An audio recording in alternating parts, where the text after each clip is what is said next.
All right, welcome everybody. We got a great seminar today. We're going to talk about football recruiting.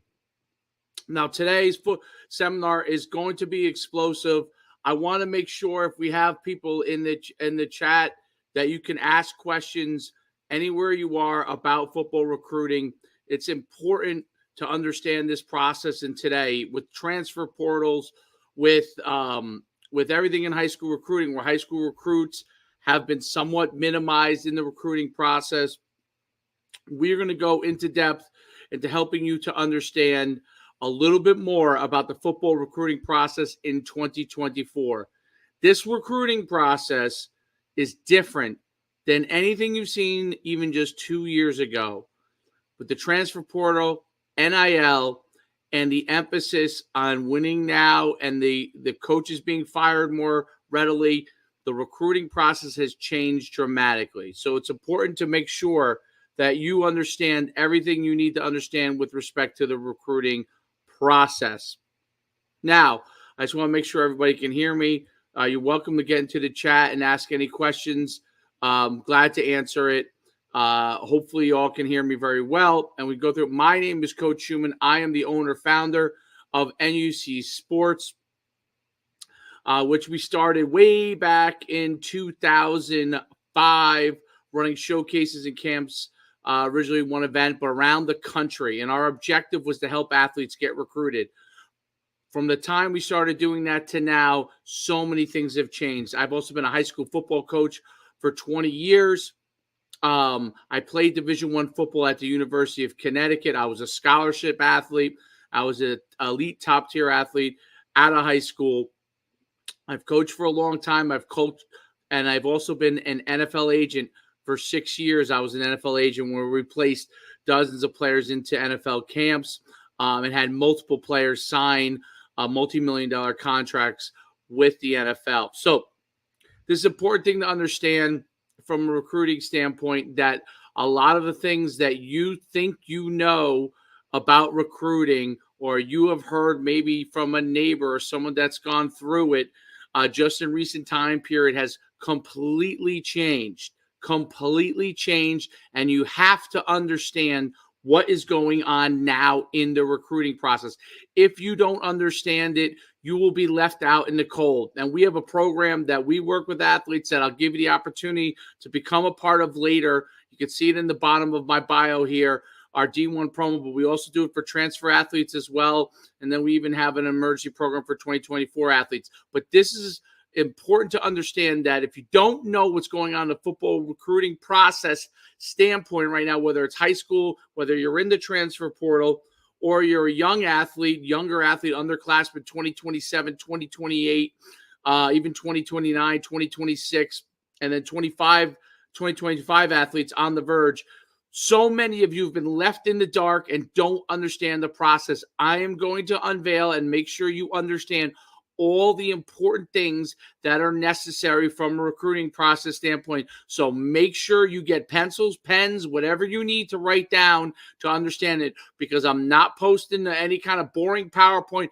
I'm going to talk to you directly to make sure you understand this in a timely and an important manner, so you know what's going on.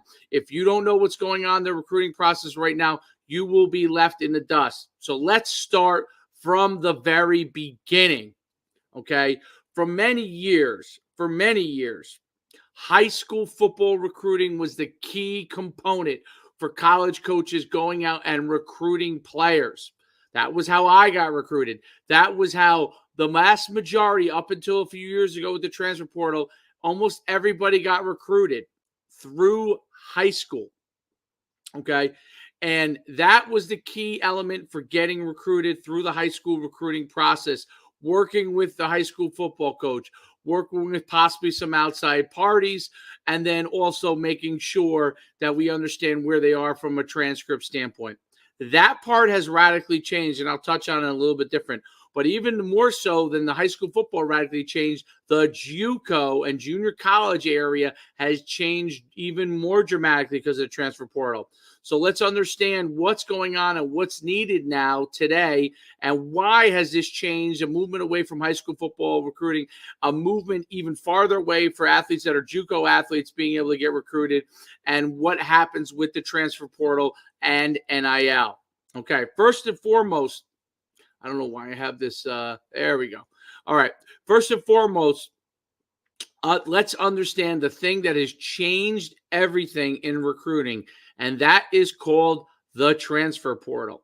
The transfer portal is essentially an avenue for current college athletes to go in and have a one-time transfer without any penalties, okay? The ability to transfer to another school.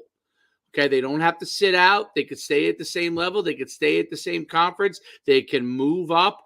That's what's going on in the transfer process. That's what the transfer portal essentially is. Okay, now the transfer portal itself is a critical key component because it is actually a portal with listing of all the athletes that are available to be recruited by a college coach, all levels. Now, the important part about the transfer portal that is really, really mysterious to athletes is how do they get picked up from the transfer portal? Why do athletes get picked up in the transfer portal? And what college coaches are looking for in a transfer portal? We'll talk about that in a little bit, but transfer portal is the single biggest thing that has changed recruiting, okay? The second thing is NIL, which is name, image, and likeness. That is the ability to essentially have a player that is getting paid through quote-unquote sponsorships, utilizing their name, image, and likeness, and they're getting money to be able to play at that school with respect because of their name, image, and likeness. Originally designed for someone, they're selling a shirt of a player, and it says number 10, it says my name on the back, for me to be able to get a percentage of that. That is not exactly what's happening. There are things called collectives. Colleges have collectives, a group of people, basically boosters, that put money into a fund, essentially almost a hedge fund with no return, but a hedge fund that allows them to pay players to come to their university and play them. The college coaches have nothing to do with it per se, but it does have an impact on who they can go and get. It has an impact on the available funds for players that they can go and get. And that's created different tiers in the recruiting process and the different levels of players. So you could have, for example, a quarterback that is through the collective is paid $1 million, through a car dealership paid $50,000. There's a lot of different things. You may have seen the Utah example, where their collective got every single player a truck that was on scholarship. These are all things that the collective can do, but outside parties as well. Okay, companies can pay for a player to come to the school. And in some cases, there are well-written contracts, and some cases there aren't.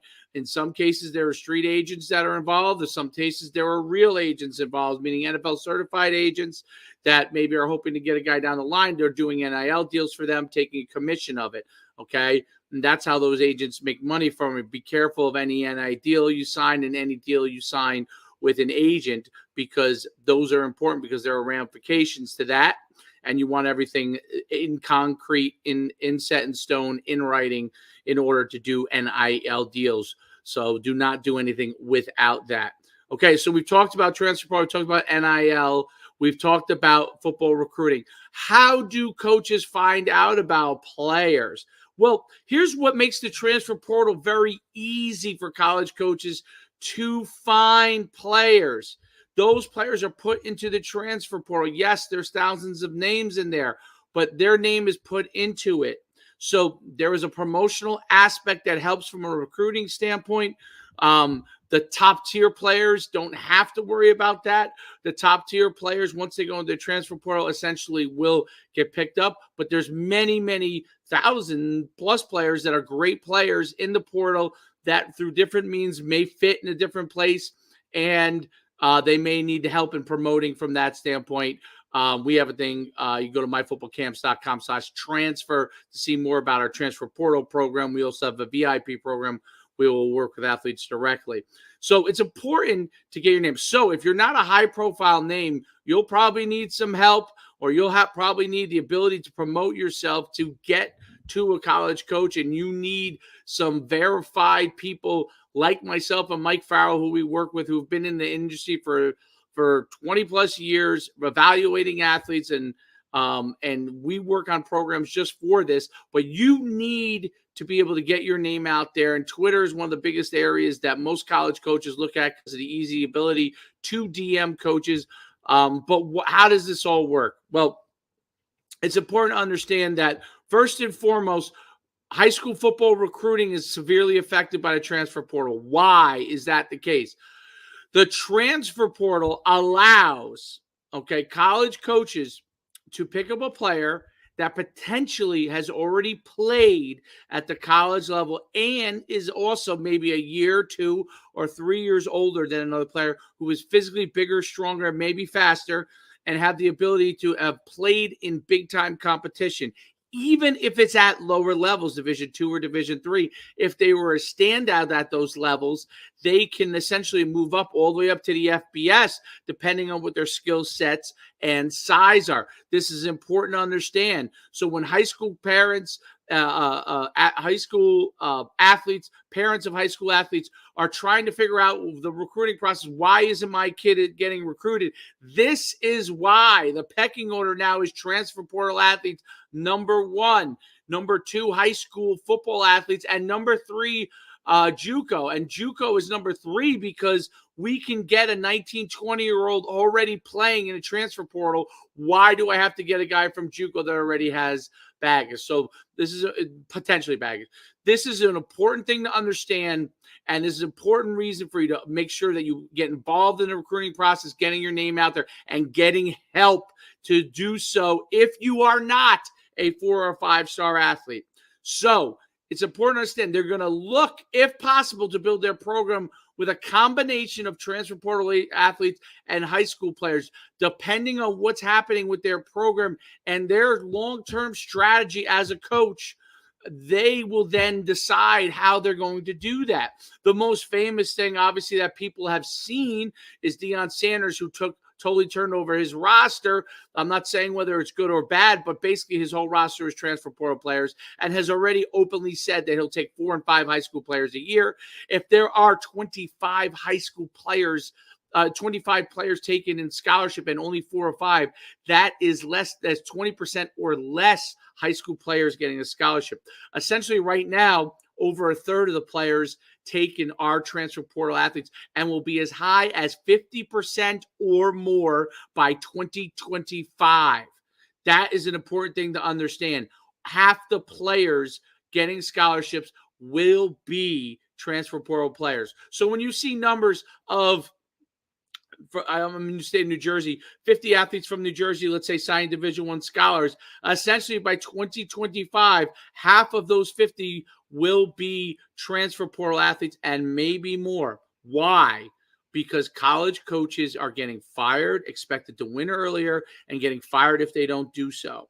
Okay, so they're going to go naturally to where they have an opportunity to win now. Collectives have an influence to take a better player now. They're more willing to pay a player that has proven themselves on the field versus paying somebody else. Essentially, it is free agency with no ramifications.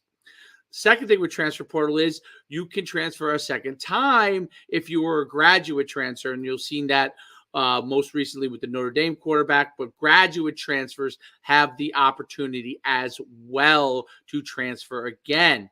So this is an opportunity for players that are currently in college that somehow become stars at lower levels or are buried on a depth chart at a super high level to move to a different place to have an opportunity. Again, I'm not saying whether it's good or bad. I'm explaining how the situation is. Okay. And we have to understand how the situation is. Now, high school football players, this is for you. High school football parents, this is for you. Now, do you understand the competitive landscape that you are dealing with? You now need to understand how you can go and get recruited. The question is, wow, if the opportunities are less, and for many, many years, I used to always pitch that football was the greatest opportunity. It still is, but you're going to have to go where you have the ability to go from a recruiting standpoint. Athletes who signed D1 FBS program scholarships, some of those will drop a level, group of 5 level, FCS level. FCS level may drop to D2. D2 may drop to D3. Okay. What does that do? That creates a situation where there is less opportunities for the high school football athlete. So you have to if you're doing well, get yourself out there more. What are some strategies you can use? Number one tool that you must use in order to get recruiting is Twitter. You must establish relationships with college coaches on Twitter by sending them your film, explaining why, figuring out how to show your film in a positive avenue, getting analysts that are respected like myself, Mike Fowler, maybe some others that are out there to say that look at your film with an objective view and could say positive things, hopefully, about you as an athlete that could point out the characteristics of those athletes. That is a key component, pointing out the characteristics that you have that makes you a recruitable athlete. Utilizing Twitter to point those things out, taking those third parties and putting it and sending out to those college coaches. They may say, hey, Coach Schuman knows what he's talking about. They may say, I don't, but you want to know that is out there. They all respect me. They respect Mike Farrell, my partner on this. They respect us from where we've been in the industry. Most of these guys have come to our programs. They know us. All right. So that's important. You want to have third parties like that can help, that people who see and break down film all the time give an analyst approach to it and help you understand and help those coaches understand the good things about you as a player and see if they agree. So Twitter is an important avenue to do that. Instagram has become somewhat of a powerful tool to do that. Email is very difficult to reach college coaches. You can use that. It's a tool, but you must target individually your emails. If you mass email, it's probably going to go to spam. If you target individually and you find the right person, you can do it. The other avenue that is often overlooked, and I think it has to be done by the player, not the parent, but it's often overlooked, is calling up the recruiting coordinator and or / the position coach. I always say Wednesday night is a great night to do it. That used to be the big recruiting night. Obviously, now they're recruiting 24/7, but there you have to pick a night that you go and reach out to coaches, leave messages on their voicemail, introduce yourself, make a video about yourself, talking about what you're looking to be able to do, couple that with your highlights so they know that you're someone that can not just go to the university, but can thrive in this environment. Maturity is a big thing for high school football players. Why would I take a college player over a high school player? Maturity. High school players still think that you could, unless you're a 4 or 5 star, do not do this. If you're 4 or 5 star and you have 25 offers, yes. High school athletes still think they can put all the hats out, choose one hat, and think college coaches are going to be happy. They'll just take a transfer portal prospect who gets an offer, makes a decision, and goes. As a high school player, you have to become much more mature in the process. You have to understand what you need to do in order to get recruited. So reaching out is a good thing. Going to junior days and meeting college coaches is a big deal for high school recruits. Going on campus and working out for them. You can't choose a million schools, but you got to choose schools that are interested in you. 4 or 5 schools that are interested in you. Go to those places. You must go to showcases and camps, as many as you can. I used to say, hey, choose a few. You got to get to as many as you can. If you can play 7-on-7, and if your high school coaches don't think that's a good thing, that is a mistake. You have to be involved with higher level competition that shows your level of maturity, okay? And stats at a high school level are not that important. At the transfer portal level, your production is very important, okay? And I recently went through this. I just did a small sample study of Texas high school football players from a certain year, and I did a national study on high school football quarterbacks, and I used things like touchdown interception ratio, yards passing, and the truth was, as I went through it, the only indicator it showed had a lot more guys sign scholarships was incredibly extreme touchdown to interception ratio. And just to say this to you, to say this is how good these players were. I only took players that had a 10-1 or higher touchdown to interception ratio. And some of the very top players, including Heisman candidates, were in that group. Now, we're talking 10-1. We're talking if you throw 20 touchdown passes, you only have 2 interceptions. Those are the players that were getting opportunities, okay? There are other players that were, but I was just taking that sample size from quarterbacks to give you a level of extreme level that you have to really, how good you have to be statistically to have an opportunity. And you still need the height, right height, size, and all those kind of things in order to be recruited. Speed is an essential thing. You have to be able to run like the college guys run in order to be able to be recruited in all positions now. Positions like tackle, which are at a premium, left tackle, right tackle. The defensive ends are so fast coming off the edge.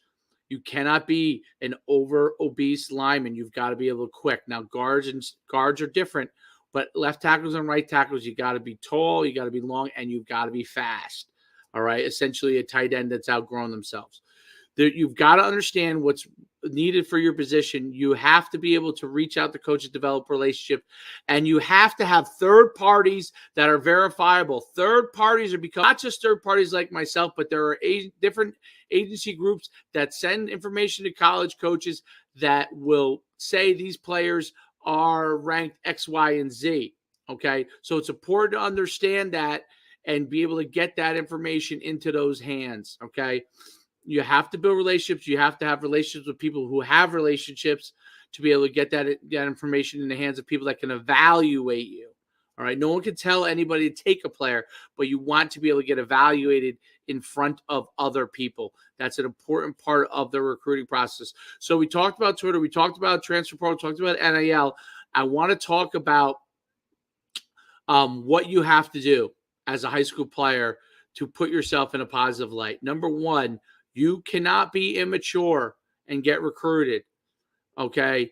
I'm not saying you can't be a kid. I'm saying you cannot be immature unless you are a top tier 4 or 5 star, okay? And even those guys have lost scholarship offers. Number two, you have to make a commitment to a school relatively early if you get offers because they can go away. I know of numerous instances of high school football players that had 5 to 10 offers that didn't commit to a place, that didn't visit any places, strung people along, and ended up with 0 or going to a lower level. It's important to understand how the recruiting process works. Number was it 3 or 4? You have to understand you're competing with transfer portal athletes. So you have to showcase your unique skills, develop your relationships, develop who you are, and become the very best player you can because you're competing not just with kids in high school, but kids in college right now. So you have to go and make sure that you prove yourself from an athlete standpoint. Parents, everything that you think you know, throw it out. And everything that you think can happen, being recruited late, it's not going to happen at a high level. Finding someone discovering your kid, he's not going to get discovered unless he is literally the best player, okay? He is not going to get discovered. You have to be actively working to help him get discovered and work with people that can do that. You can check out myfootballcamps.com/D1 promo if you're interested in that. That is ways to be able to get yourself out there and get recruited. We also have a VIP program. If you're interested in that, you have to DM me. You have to qualify for that in order for us to work with you. Again, even with these other programs, you have to qualify. You could also go to our camps and see if you qualify by doing very well. Number 4, listen, high school camps, college coaches, other than maybe D3 coaches or low-level D2 or NAI, they're not coming to a showcase or camp, okay? And the truth is, if you're expecting that, you're crazy. You haven't done your research. You don't know what you're doing. You probably shouldn't even be in the recruiting process if you don't know how it works. Stop asking camps and showcases in the spring, are college coaches going to be there? Yeah, there probably will be, and they're probably going to be Division III coaches. All right. You have to do well there so the college coaches find out about you and then invite you to their campus. That's how it works. The rare super top tier athlete gets an offer out of camp. You have to build a resume. Building your resume is the key to this process. So it's important to understand and do those kind of things. Great question here by Marion Derbyshire. I'll show it here. Great question. How do we find out about junior days? Well, first of all, you have to get invited to junior days. Technically, they can't per se turn you down, but they may move you to a day that other guys aren't there. But you can go right on their site, fill out a questionnaire. You have to start to get recruited by them in order to go to junior days. You could reach out to the program, their recruiting coordinator, find out when those days are, send your film to them, and see if they will invite you. I would work with people like myself and Mike Farrell to help you get your name out there. If they don't know who you are, it's going to be hard to get invited to junior days. You could have your high school coach reach out on your behalf as well. If you play for a 7-on-7 program, or you have a third party, they can reach out as well. Okay. But you can do it and send your film, develop a relationship on Twitter, go to their college camps. Those are all part of getting invited to junior days and part of that process. Please feel free to ask any more questions on here, because we want to make sure that you are fully informed as we get to the end of this process. Please ask any questions you have about the recruiting process in the chat. I will post it and then answer that question for you. It is critical that you know what you are doing. Finally, parents, money. This has been a thing that I often get. I don't have money, okay? Or someone says that they don't want to pay for something. They're looking for an NIL deal. Until you've been a 4 or 5-star multiple athlete, high level in a certain position, you're not getting a high level NIL deal.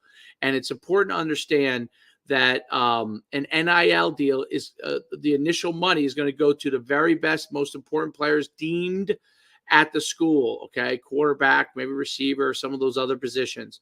All right, so you're not going to get huge NIL deals unless you're in those positions. These deals where you get 10% commission, I see these all the time. Like, you can call yourself getting an NIL deal, but it's not an NIL deal. That's just someone leveraging you. You got an affiliate there, and you got to still promote it. So it's important to understand that. Now, and thank you very much, Ernest. I'm glad that you enjoy to save this live. Make sure you save this, listen to it when you get an opportunity, because subscribe, you can really get the information you need from a recruiting process standpoint. Okay, great question coming in here. How can I be seen as a freshman started by colleges? Again, we talked about this earlier. You have to reach out to them on Twitter.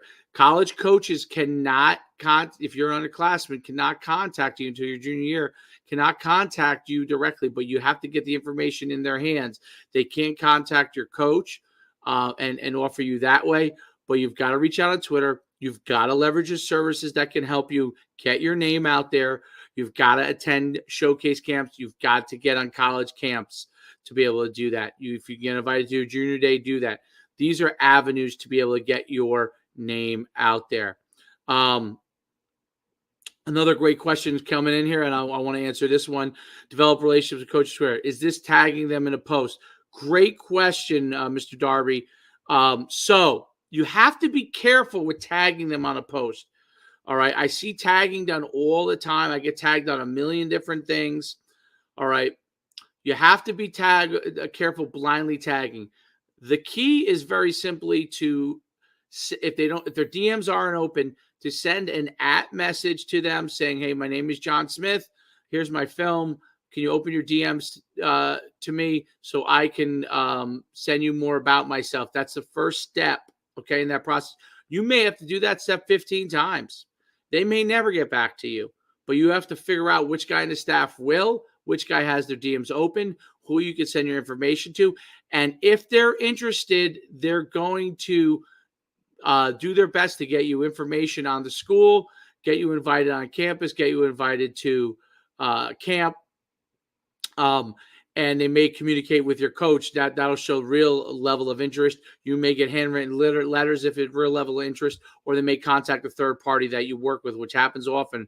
We get reached out to and say, hey, what do you think about this player? Okay. But you have to do that, and you have to be able to do it blindly. I wouldn't go crazy tagging coaches all the time on everything every single day. That's just going to get you blocked. You don't want to get blocked in the process. You want to be smart in how you reach out to them. But you can tag them occasionally, but I would really try to work to get into their DMs. It's all about the DMs. If you can get into the DM, get the information in there, that's the way to do it. And you're welcome. I appreciate you asking the questions. It takes guts to ask the question. You need to get the information that you need. Feel free to ask any questions in here. If you have questions about how we can help you, myfootballcamps.com/D1 promo, myfootballcamps.com/D1 /transfer for transfer portal athletes. If you're a 2024 athlete, you're up against it. If you're interested in really getting hand-holding from me and Mike Farrow, we can do a VIP program. We'll reach out to the coaches for you, but you have to qualify. We don't take everybody. Okay, in all these programs, if we get a film of an athlete that we don't think we can help, we're going to refund you. We don't want to work with you. We want to work with athletes that we feel we can help, that will understand the process and know how it all works. All right. The algorithms of social media, the better you do social media with your how well you do it at camp, people you follow, how you get your information out there, how you put your film out there, having your Twitter up to date. That's important, because when coaches look at it, they get a quick glance at everything and see what you have in there, and then you move up in their algorithm. People who you follow, like myself, or people that are influencers in that industry, are important, because a lot of college coaches follow us. You'll then be able to move up with your film in their algorithm. I hope this information was helpful. Go to myfootballcamps.com/D1 promo. It's right down here in the bottom, and we'll be glad to help you. Hopefully, those of you who were on this webinar, I hope this information was helpful for you. Solid 30 minutes of information that you can't get anywhere. My name is Coach Schuman. I'm at Coach Schuman, and we look forward to seeing you soon. Okay, please feel free to reach out to me, and I will answer any questions you have.